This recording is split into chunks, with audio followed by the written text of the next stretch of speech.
The advantages of a forward inflation are that it is easy to learn, you can see where you are going during the inflation process, and it is easier to quickly get the canopy overhead in absolutely calm conditions on shallow slopes.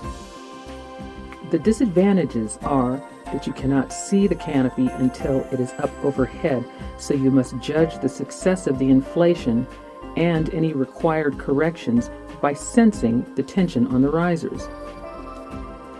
Also, if the winds are moderate or stronger, it will be difficult to control the canopy prior to and during the inflation. With your left hand, reach across your body and hold the right riser group away from you without twist. With your right hand, follow the rear riser from the carabiner. Detach the right brake handle and grasp it securely. Repeat with the other hand and brake handle. Lay all of the risers over your forearms and then grasp the A risers in your hands just below the quick link. If you have split A risers, ensure that you have all of the A risers in the respective hand. Spread your arms straight out to the sides and slightly down and back. To make sure you are centered in the canopy, walk forward slowly, holding the front risers in this position until the A lines just start to go snug, and center yourself until they are equally tensioned on each side. Take a step back towards the canopy so you will have some momentum when the lines go taut. Don't back up any more than a step. It doesn't help the inflation, and you are much more likely to cause damage to a line or your canopy if any part of the wing snags during the inflation. As the lines are tensioned and the canopy begins to rise up, it is important to get a feel for where the wing is as it rises. The pressure of the B, C, and D risers against your arms will tell you how high the canopy is, whether it is centered or off to one side, and how fast it is rising.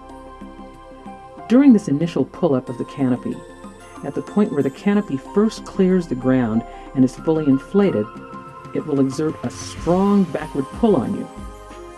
It is important in this phase to keep your body leaning forward against the pressure and to shorten and moderate your steps so as to maintain your balance.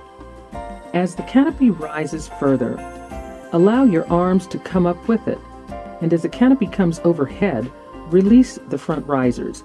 Keep moving forward and be prepared to apply the brakes as necessary to keep the canopy from flying forward in front of you. Flex your knees to keep your body weight loaded on the canopy and maintain your forward motion to keep the canopy inflated and flying. One of the most important points to learn is the proper forward lean. The canopy has a large amount of aerodynamic drag as it leaves the ground, and you must power through this point as it climbs to a lower drag position overhead.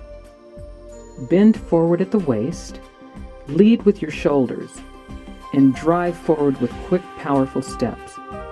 The force you are applying to the risers should come from your shoulders and not from your arms.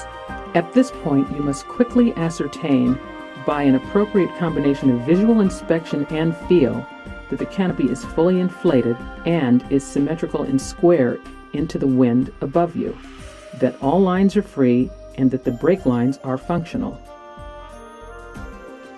If the A lines are tensioned for too long during the inflation, the leading edge of the canopy will collapse and the canopy will deflate.